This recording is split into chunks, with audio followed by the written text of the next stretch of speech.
Hello friends, welcome है YouTube channel में। उसका स्वागत है। फिर से मैं एक नई वीडियो के साथ आ चुके हैं, अपडेटेड वीडियो के साथ आ चुके हैं। आज की जो हमारी वीडियो होगी वो होगी नोटशेट के अंदर आपको कौन कौन से इंस्ट्रक्शन रखने हैं। उन इंस्ट्रक्शंस के बारे में हम यहाँ पर जो डिटेल में चर्चा है वो बात करने वाले हैं। यानी कि नोटशेट के जो आप एग्जाम देने जाओगे उस टाइम आपको कौन कौन से निर्देश और कौन कौन सी बातों का आपको यहाँ पर ध्यान रखना है, वो बातें मैं आपको यहाँ पर बताने वाला हूँ।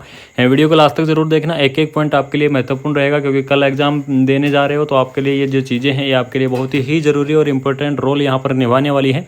तो सबसे पहले देख लीजिए, all India institute of the medical science यानी कि जो न्यू दिल्ली की जो ऑफिशियल वेबसाइट है वहीं से हम ये जो डिटेल है वो लेके आए हैं। सबसे पहले हम बात करते हैं यहाँ पर एडमिट कार्ड के बारे में। तो आपको किस टाइप का आपका एडमिट कार्ड होना चाहिए और किस टाइप का आपको जो एडमिट कार्ड है वो मान्य होगा। तो सबसे पहले देख लीजिए, एडमिट कार्ड का जो आपका प्रिंट आउट है उसके ऊपर आपको आईपी एड्रेस होनी चाहिए, date and timing of the printing होनी चाहिए, वो ही आपका जो एडमिट कार्ड है वो मान्य होगा। उसके अलावा आपका कोई भी एडमिट कार्ड वो मान्य नहीं किया जाएगा।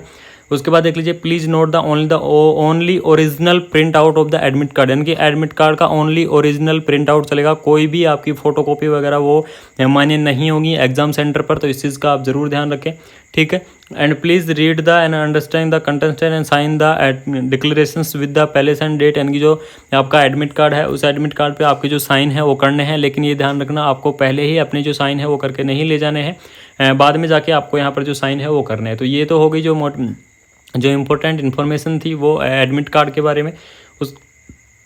उसके बाद हम नेक्स्ट चलते हैं आइडेंटिटी प्रूफ, यानी कि आपको जो आइडेंटिटी प्रूफ है उसके अंदर आपको क्या लेके जाना है। तो only the following are the accepted valid ID proof, यानी कि कौन कौन सी आपके आईडी प्रूफ हैं वो मान्य होंगे एग्जाम सेंटर के ऊपर। तो सबसे पहले आधार कार्ड जो ओरिजिनल है वो आपका मान्य होगा। And E Aadhaar original print out with the clear image of the face, यानी कि जो आपका ई आधार है वो भी मान्य हो सकता है और आधार कार्ड ओरिजिनल भी मान्य हो सकता है। Passport size in the original का क्या होना चाहिए, आपका जो पासपोर्ट साइज आता है आधार कार्ड का वही आपका जो यहाँ पर जो मान्य किया जाएगा। या फिर आपके पास वो नहीं है तो वोटर आईडी आपकी यहाँ पर मान्य हो सकती है। पैन कार्ड आपका विद द ओरिजिनल फोटो, यानी कि फोटो होने के साथ आपका जो पैन कार्ड होता है वो आपका मान्य कर लिया जाएगा, लेकिन वह ओरिजिनल होना चाहिए, फोटोकॉपी नहीं होनी चाहिए। या फिर ड्राइविंग लाइसेंस ओरिजिनल, यानी कि ओरिजिनल आपका ड्राइविंग लाइसेंस है वो आपको मान्य किया जाएगा। तो ये तो हो गई वैलिड आइडेंटिटी प्रूफ, आपको यहाँ पर देखने को मिल जाएंगी। उसके बाद हम बात करते हैं प्रोहिबिटेड जो आइटम्स हैं उनके बारे में हम यहाँ पर जो है थोड़ा सा डिस्कस कर लेते हैं। तो इसमें आपको कौन कौन से जो सामान हैं या फिर कौन कौन से ऐसे इलेक्ट्रॉनिक चीज़ें हैं जो आपको एग्जाम सेंटर के ऊपर लेके नहीं जानी है। तो आपको कोई भी ऑल इलेक्ट्रॉनिक आइटम्स जैसे मोबाइल फ़ोन हो गया है, ठीक है, पेजर्स हो गए, कैलकुलेटर, आपको कोई भी चीज़ वहाँ पर अलाउ नहीं है, वहाँ पर नहीं ले जा सकते। इसी के साथ साथ any time transmitted the receiving information, जैसे ब्लूटूथ आपका डिवाइस हो गया या फिर पेन ड्राइव हो गया, वो चीज़ भी आपकी मान्य नहीं होगी। ऑर्नामेंट्स, रिस्ट बैंड, आपके जो गूगल वॉच, जो किट्स, जैकेट्स, जो भी आपकी चीज़ें हैं वो भी आपको यहाँ पर जो मान्य नहीं की जाएंगी। पेन, पेंसिल, पेपर भी आपका यहाँ पर जो मान्य है वो नहीं किया जाएगा। इस चीज़ का आप जरूर ध्यान रखें, आपको कोई भी चीज़ आपको एग्जाम सेंटर के ऊपर लेके नहीं जानी है। Clothing not appropriate for the ambient weather, यानी कि वेदर के अलावा है, जैसे आपका गर्मियों का मौसम है, अगर आप सर्दियों की जैकेट वगैरह पहन के जाओगे तो वो चीज़ आपके वहाँ पर मान्य बिल्कुल नहीं किए जाएंगी, ठीक है। तो इन चीज़ों का आप जरूर ध्यान रखें। उसके बाद ड्रेसिंग सेंस के बारे में हम यहाँ पर थोड़ा डिस्कस कर लेते हैं कि जो क्या क्या आपका जो ड्रेसिंग सेंस है वो रहने वाला है। तो इसमें जो सबसे इंपॉर्टेंट चीज़ मैं बताने वाला हूँ कि आपको अपने जो वेदर के अनुसार आपको जो कपड़े हैं वो पहन के जाने हैं, ठीक है। जैसे एग्जांपल के तौर पर समर चल रही हैं, गर्मियाँ चल रही हैं, तो आपको जो वियर है, जैकेट्स है या फिर कोट्स हैं वो आपके अलाउ नहीं होंगे। आपके सिंपल ड्रेस है वो अलाउ होंगी। अगर किसी शर्ट के ऊपर, अगर आपके किसी शर्ट के ऊपर लार्ज बटन है तो वो लार्ज बटन वाली शर्ट भी आपकी मान्य नहीं होंगी। अगर ज़्यादा बटन है तो वो भी आपके यहाँ पर जो मान्य है वो नहीं किए जाएंगे। कैप्स, जैकेट्स, गूगल्स, बेल्ट्स, कोई आपके अगर आप बेल्ट लगा जाते हो वो भी मान्य नहीं होगा, रिस्ट बैंड भी नहीं होगा, जैकेट भी, ये सारी चीज़ें वहाँ पर मान्य नहीं होंगी। तो आप ये चीज़ें लेके ना जाएं, उससे अच्छा है, क्योंकि बाद में वहाँ पर बाहर आपको हर चीज़ निकालनी पड़ती है, फिर आपकी गायब हो जाती है। तो इससे अच्छा है आप ये चीज़ बिल्कुल भी ना लेके जाएं।